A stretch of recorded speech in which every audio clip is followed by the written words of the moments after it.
take me back to the early days then, Avocado, and the vision, as I like to call it.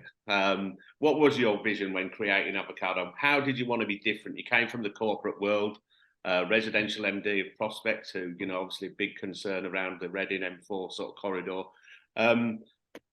Tell me about the vision. What was Avocado? You and Mike obviously sat down and went, right, okay, we're going to start a business. This is how we want it to be. What was it?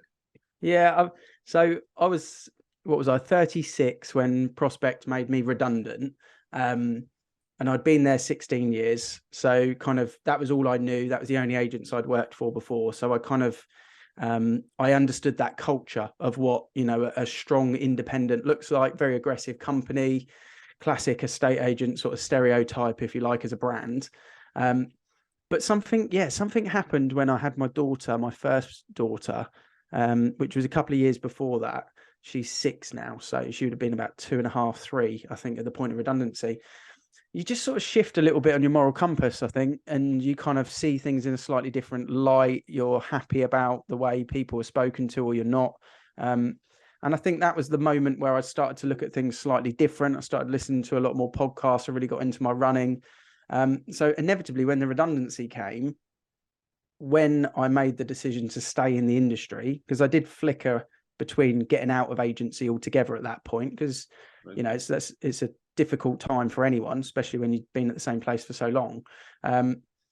I felt that to do it, I had to do it in the way I visioned it being, and that meant better for people that we were working with, and people in the brand, in the culture.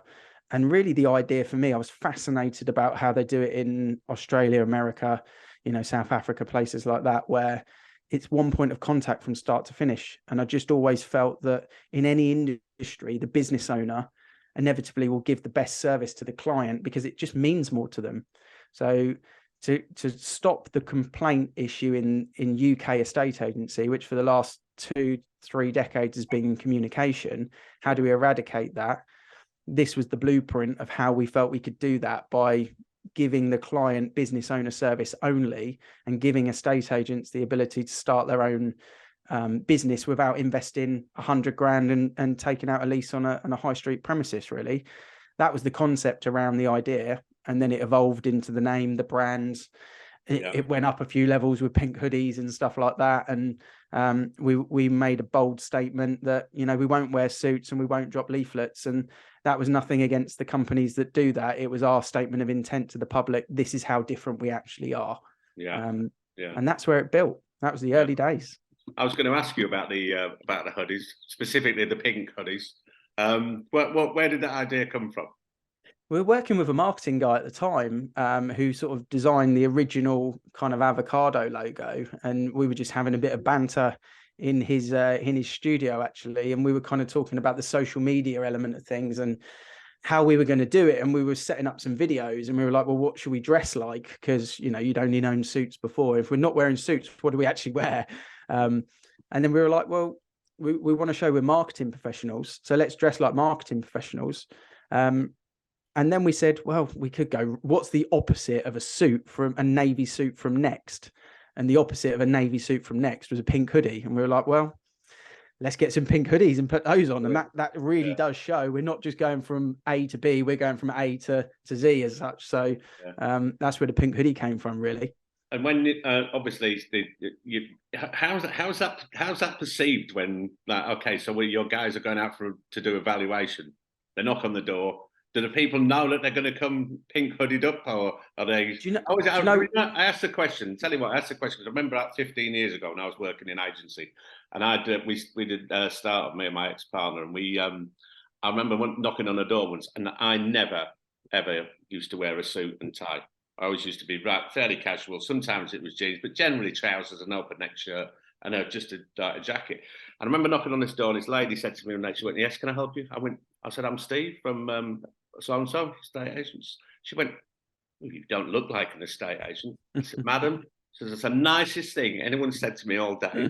And it just broke the ice. She just sort of laughed, and it's weird, isn't it? People's perception. So when the guys, and obviously you must have gone out in the early days. You know, you must have gone out yourself. But how was that received on the doorstep? Funny you say it. So the truth is, we launched 6 days before lockdown. So me and Mike said, we'll wear the pink hoodies on the social media videos because it grabs the attention, it stops the scroll. On appointments, we'll dress like marketing professionals, you know, so fairly smart jumper, chinos, shoes, that sort of look. We wanted to show that we were different, but we didn't intend to go in our hoodies. 6 days after soft launching, obviously we've hit lockdown. So we then went the best part of 12 weeks without doing an appointment. And all we did was videos of us in pink hoodies. And I was bumping into people in Sainsbury's, you know, in the middle of lockdown when you were allowed to go and social distance and we're all wearing our masks and things like that. People started talking to me. They're like, I've seen your videos. I love what you guys are doing, blah, blah, blah, blah, blah. And that was even like 4 weeks. So I thought, right, we're on to the right track here. At least that's a win. And then as soon as we were allowed to do appointments again, 12 weeks later after the first soft launch, I was knocking on the door, introducing myself. And they're like, Ian, where's your hoodie? Like they were asking, where's your hoodie? And people would actually get disappointed if we didn't turn up in the hoodie.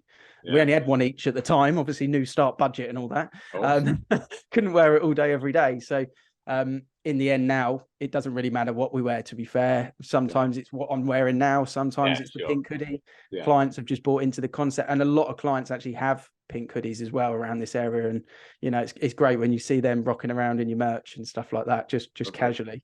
So it's evolved. Yeah, it's been fun. And what about the guys themselves? Are they all like, I've seen some of your super duper videos when you've got new starters and they're in their suits and all of a sudden the next thing they're in the pink. Have they all bought into it big style, or did anyone take any convincing? Or we got a videographer who's doing a bit of freelance work with us at the moment. Really great guy, kind of passionate about video. And I said, look, come and work with me and fulfill your passion. Get out of Tesco's. So gave him his hoodie yesterday, and his face lit up when he got his hoodie. And he said to me this morning, he was straight home, fits like a glove, you know, put it straight on. It means a lot, I think, is the answer to that question. Because if you've bought into the brand and what the idea is, to get your hoodie, especially when the agents start, because they get their name across the bottom, it's quite a special moment, actually. It doesn't mean that everyone wears them all the time, and different personalities are different markets are different, but yeah, it's like having your name above the board and your mobile number. You know, when you put your first board up with your name on it and your first soul board, it's quite a special moment. Yeah, and I'm assuming both the daughters have got pink hoodies. Yeah, both the daughters. In fact, Lily's, my youngest, that was Grace's, and then it went to Miles, Mike's son, and then it's gone down to Lily. So the hoodies through the kids, they kind of almost passed down. Yeah. Good quality stuff, then. Good quality merch.